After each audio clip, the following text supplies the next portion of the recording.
Olá a todos novamente. Meu nome é Thaís Tavares e, juntamente com meus colegas Vanessa Góes e Roger Silva, iremos apresentar o nosso projeto final elaborado para a disciplina de Ambientes em Computação, ministrada pela professora doutora Raquel Minardi na UFMG. Bom, a finalidade do nosso projeto foi desenvolver uma ferramenta de linha de comando com métodos implementados para interagir com arquivos GReads FastKey. No caso do nosso trabalho, foram escolhidos dados de sequenciamento de RNA, ou seja, dados de RNA-seq. Então, para a realização de um RNA-seq, é necessário realizar alguns processos prévios de biologia molecular para a preparação das amostras antes da obtenção dos dados finais no arquivo FASTQ. Então, aqui eu vou explicar somente alguns desses processos que são importantes para o entendimento do nosso trabalho. Tudo bem? Bom, inicialmente, é feita a extração do RNA do seu modelo de estudo, seja ele uma célula animal, uma célula vegetal ou até mesmo um micro-organismo. E em seguida, esses RNAs extraídos são fragmentados utilizando enzimas de restrição ou de forma mecânica. E os vários fragmentos obtidos são utilizados para amplificação de cDNAs por meio de reações de transcrição reversa in vitro. A seguir, os cDNAs passam por um processo que são adicionados às extremidades de cada fragmento os adaptadores adequados à tecnologia que será utilizada no sequenciamento. Esses cDNAs ligados aos adaptadores são então clonados e finalmente essas amostras são inseridas em um sequenciador que irá fazer a chamada das bases e armazenar os resultados em um arquivo FASTQ. E é a partir desse arquivo gerado que são realizadas as análises de bioinformática. Basicamente, esse é o formato de um arquivo FASTQ, que é gerado a partir de um sequenciamento. As informações de cada read, ou seja, de cada sequência, é representada por 4 linhas dentro desse arquivo. A primeira linha, iniciada pelo símbolo arroba, contém o identificador da sequência e várias outras informações sobre o sequenciamento, como o equipamento que foi utilizado, o número da corrida, dentre outras informações. A segunda linha contém a sequência de nucleotídeos propriamente dita, identificadas pelas letras A, C, T e G. Os N's, que estão aí destacados em vermelho, representam as posições onde não foram possíveis identificar o nucleotídeo correspondente. Então, nesse caso, quer dizer que nenhum valor de nucleotídeo foi atribuído a essa posição. A terceira linha inicia-se com sinal de mais. E essa linha, ela pode também conter uma repetição do código existente na primeira linha. Mas nas versões mais modernas dos sequenciadores Illumina, essa linha contém apenas o sinal de mais mesmo. E, finalmente, a quarta linha, que se encontram as informações de qualidade codificadas em um único caractere para cada posição de nucleotídeo. Vamos entrar agora na explicação da ferramenta que nós desenvolvemos para interagir com os arquivos FASTQ. Bom, inicialmente, é necessário, então, realizar a preparação do arquivo FASTQ que será utilizado nas análises posteriores. Então, aqui, no painel superior, nós somente estamos importando algumas bibliotecas Python que foram utilizadas dentro do programa que nós desenvolvemos. O primeiro método, no painel inferior, faz a leitura completa do início ao fim do arquivo passado como parâmetro e essa leitura descarta as linhas que começam com o arroba e com o sinal de mais. Em seguida, então, foi criada uma tupla e as linhas referentes à sequência e as informações de qualidade foram armazenadas nessa tupla.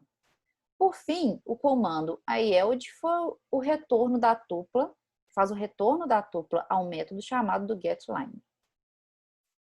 Aqui à esquerda é um pequeno arquivo que nós utilizamos como exemplo para a implementação da nossa ferramenta. Como eu mencionei, o RNA é convertido em cDNA e por esse motivo, no nosso arquivo, os nucleotídeos obtidos são referentes a sequências de DNA. Bom, do lado direito é possível observar o programa que nós desenvolvemos, que apresenta um menu e pelo qual a interação com o usuário será via linha de comando pela passagem de parâmetros. Nosso próximo método foi para realizar a contagem dos N's nas reads.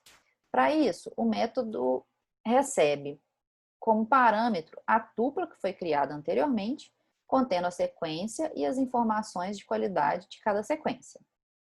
Nesse caso, secx recebe o elemento 0 da tupla, que são as sequências, e qual-x recebe o elemento 1 da tupla, que são as informações de qualidade. E, por fim, o método retorna uma tupla contendo a sequência e os respectivos valores de contagem de n's em cada sequência.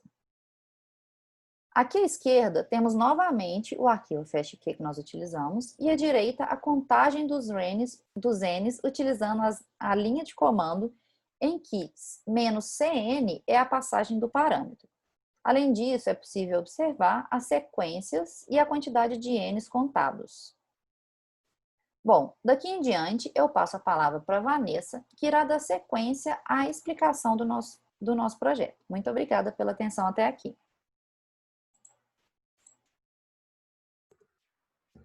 Olá a todos, eu sou a Vanessa e darei continuidade à explicação do algoritmo que desenvolvemos. Bom, o próximo método que implementamos realiza a contagem do número de caracteres que ocorrem em tandem nas sequências analisadas. Para isso, nós definimos então um módulo que chamamos de countTandem e que recebe as sequências passadas no arquivo FastQ fornecido como entrada e recebe ainda um número que corresponde ao comprimento das subsequências de n's que devem ser encontradas aqui nessas sequências. Esse módulo ele retorna então uma tupla que contém tanto a sequência analisada quanto o número de vezes em que a subsequência foi encontrada. Para chegar até isso, nós primeiro construímos, né, uma tupla que recebe tanto a sequência quanto o valor de qualidade dessas sequências e aplicamos o método, a função findAll, que importamos da biblioteca de expressões regulares para poder localizar todas as ocorrências da subsequência de tamanho definido. Esse tamanho ele é atribuído a essa variável n, certo? E fazemos então a contagem do número de vezes em que essas subsequências de tamanho definido ocorrem em cada uma das sequências. Então, aqui apenas para exemplificar, nós demos como entrada para o nosso script esse arquivo FastQ, que a Thais mostrou anteriormente, que contém as 6 sequências, e definimos como tamanho para ser buscado, né, como 3. E vemos aqui na impressão, né, desse método várias tuplas, né? Uma tupla para cada uma das sequências analisadas, onde o primeiro elemento é justamente a sequência e o segundo elemento é o número de vezes em que a subsequência de n's ocorre. E vemos que apenas na quinta sequência foi encontrada essa subsequência de tamanho 3, certo? E ela foi encontrada apenas uma vez. Um outro método que nós implementamos foi um método que localiza n's, independente de estarem em tandem ou não, nas sequências passadas como entrada. Para isso, nós definimos um outro método, chamamos de findN, e esse método ele recebe apenas as sequências, certo? Aqui, então, esse método ele vai retornar uma lista contendo as posições de n nas sequências analisadas, de modo que nós aplicamos uma função chamada enumerate, a qual ela realiza, na verdade, a iteração entre cada uma das posições da sequência e o caractere que naquela posição, certo? E quando esse caractere ele for igual a n, ele vai ser extraído, digamos assim, e por meio desse for, Aqui, essa posição vai ser adicionada dentro de uma lista, certo? Então, como output para esse método, utilizando o mesmo arquivo FASTQ, nós temos tuplos também para cada uma das sequências, onde o primeiro elemento, mais uma vez, é a sequência que está sendo analisada, e o segundo elemento são listas que contêm a posição dos N's. Para as 3 primeiras sequências foram retornadas listas vazias, uma vez que nenhum N foi encontrada, e nas 3 últimas sequências foram encontrados N's em posições distintas. Outro método também que implementamos nesse algoritmo foi um método que realiza a contagem de comers nas sequências. Então, assim, para quem não sabe ou não lembra, comers são subsequências, né, de comprimento K. Aqui, por exemplo, nós temos uma sequência de tamanho 10, onde nós podemos encontrar comers de tamanhos que variam de 1 até 10. Mas nessa tabelinha aqui eu estou exemplificando apenas comers que variam de 1 a 6 nucleotídeos de comprimento. Mas, de forma geral, para encontrar um comer, a gente deve caminhar na sequência de 1 em 1 até a posição que corresponde ao tamanho do CAR desejado. Então, se queremos extrair comers de tamanho 2, por exemplo, vamos partir aqui da primeira posição dessa sequência e vamos caminhar até a posição que nos retorna um comer de tamanho 2, que seria até o T. E aí, então, vamos caminhar de 1 em 1 nessa sequência, de forma que o segundo comer de tamanho 2 seria o TA, depois AG, depois GA, depois AG novamente, e assim por diante, certo? Então, de forma geral, o número de comers de uma sequência, ele vai ser igual ao tamanho da sequência menos o valor K, né, o comprimento do comer desejado, mais 1. Para implementar isso, nós definimos um módulo chamado Count Comers, que recebe tanto as sequências quanto o valor, né, o comprimento do comer desejado.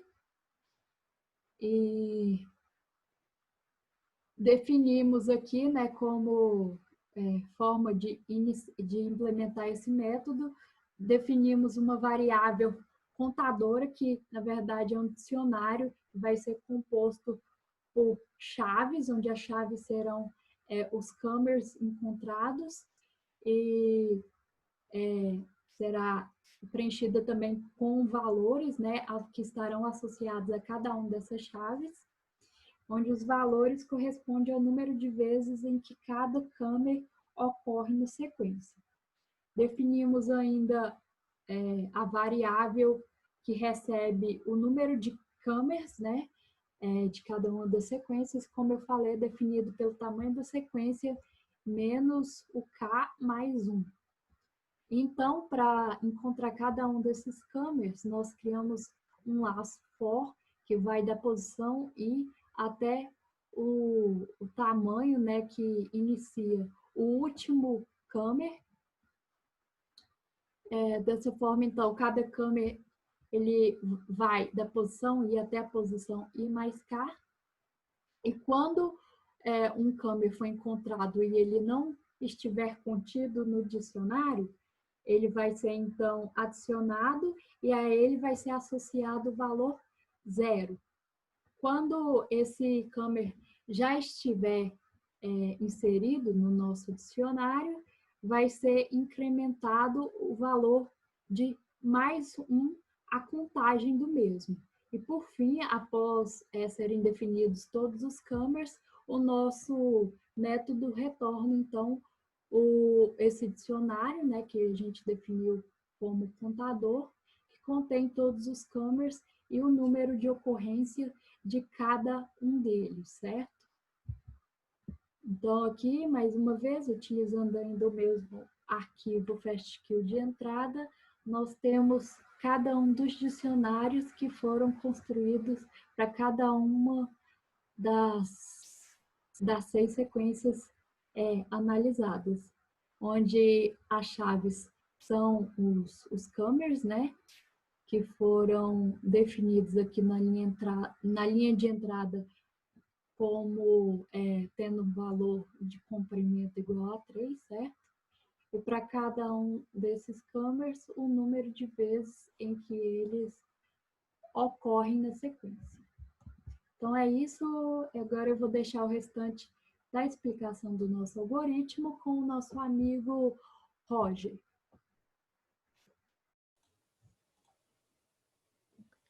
Caros amigos telespectadores, estamos aqui novamente para apresentar a última parte do nosso trabalho.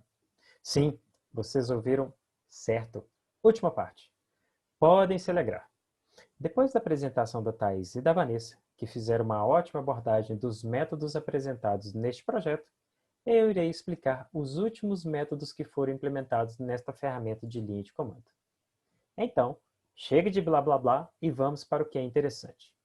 O próximo método que vamos demonstrar é como gerar uma amostra de reads dado um arquivo de reads maior. A sua funcionalidade é para que possamos fazer pequenos testes utilizando uma massa de dados menor.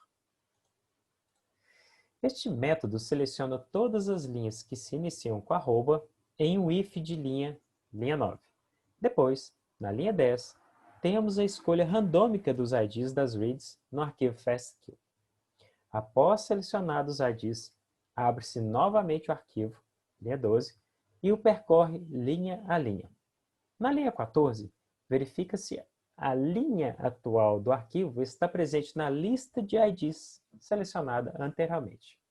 Se estiver, imprime-se as próximas linhas até apresentar a sequência completa no formato FASTQ. Como resultado, mostrado na tela à direita, o output do arquivo com o parâmetro gs igual a 2. Isto é, deseja somente duas reads selecionadas aleatoriamente do arquivo FASTQ. O próximo método utiliza-se a porção da read de qualidade da sequência codificada em formato ASCII e o converte para thread 33. Neste método, fazemos o unpack da tupla sequência e qualidade nas variáveis s e q, linha 13. Depois, criamos uma lista de caracteres da sequência passada como parâmetro, linha 14. Por fim, calculamos o valor do thread para cada elemento da linha de qualidade, linha 17, segundo elemento da tupla. Observe que o método é funcional somente para o thread 33. Não implementamos para o 64. Por fim, retornamos uma tupla da sequência de caracteres e seus respectivos valores de qualidade, linha 18. Aqui, nessa telinha minúscula, acreditem, está o output do nosso programa. Observe que temos à esquerda uma lista de caracteres e à direita a qualidade associada a cada caractere base da sequência. Este próximo método é um dos mais complexos métodos feitos nesta ferramenta. Eu tentarei explicar calmamente para não confundir vocês. Vejam o nível de complexidade para se criar um dicionário com todos os códigos e seus respectivos aminoácidos. Pronto. Espero que todos tenham entendido. Qualquer dúvida, voltamos a explicá-lo novamente. Quase terminando, pessoal. A tradução de códigos em aminoácidos, onde se utiliza o complexo método apresentado anteriormente da tabela de aminoácidos. Esse método seleciona um código e o converte para aminoácidos. Para efetuar a tradução dos códigos, iniciamos fazendo o unpack da tupla, linha 12, criamos uma lista temporária para receber a tupla, códon e aminoácido, linha 13. Na linha 14, tem-se um for para cada elemento da sequência saltando de 3 em 3, e identificamos o códon na linha 15. Por fim, colocamos um try para efetuar a busca do códon, linha 17, e a inclusão da tupla na linha temporária. Este try ele é utilizado para que o script não termine abruptamente, caso não encontre a chave que será buscada no dicionário de aminoácidos. E aqui é o output, sendo que cada código está associado a um aminoácido. Por fim, tudo precisa de um endpoint. E aqui está ele, a descrição do método main. Vamos lá, pessoal. Força! Espero que estejam bastante confortáveis. Se não estiverem, aconselho a ir para um local mais aconchegante. Eu espero. E após 5 minutos, voltamos com a nossa programação normal. Foi utilizada uma biblioteca Python para coletar via linha de comando os parâmetros passados. Dependendo dos parâmetros passados via linha de comando, os métodos são executados nos ifs mais abaixo, a partir da linha 20. Como parâmetro requerido, linha 3, o parâmetro é required é igual a true, vocês podem observar que o arquivo fastq é necessário para a execução do script. Para alguns outros parâmetros, precisa passar um valor inteiro. Como exemplo, podemos citar o método sample, onde se é solicitado o número de amostras a serem selecionadas do arquivo fastq. Outro ponto interessante é o for no getLine. Esse método getLine faz uso do yield. Esse tipo de palavra reservada foi usado para que não sobrecarregasse a memória do computador caso o arquivo fastq seja muito grande. Assim, esse for, na linha 19, busca uma única sequência do arquivo fastq e o repassa para os respectivos métodos uma tupla, sequência, qualidade. E é isso, pessoal. Eu sei que vocês estão ansiosos para fazerem perguntas, então eu peço que sejam educados e levantem a mão um a um. Com calma, sem pânico. Eu vi alguém levantando a mão, hein? Alguém?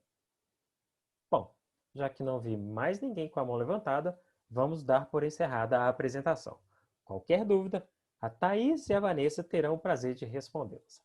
Muito obrigado.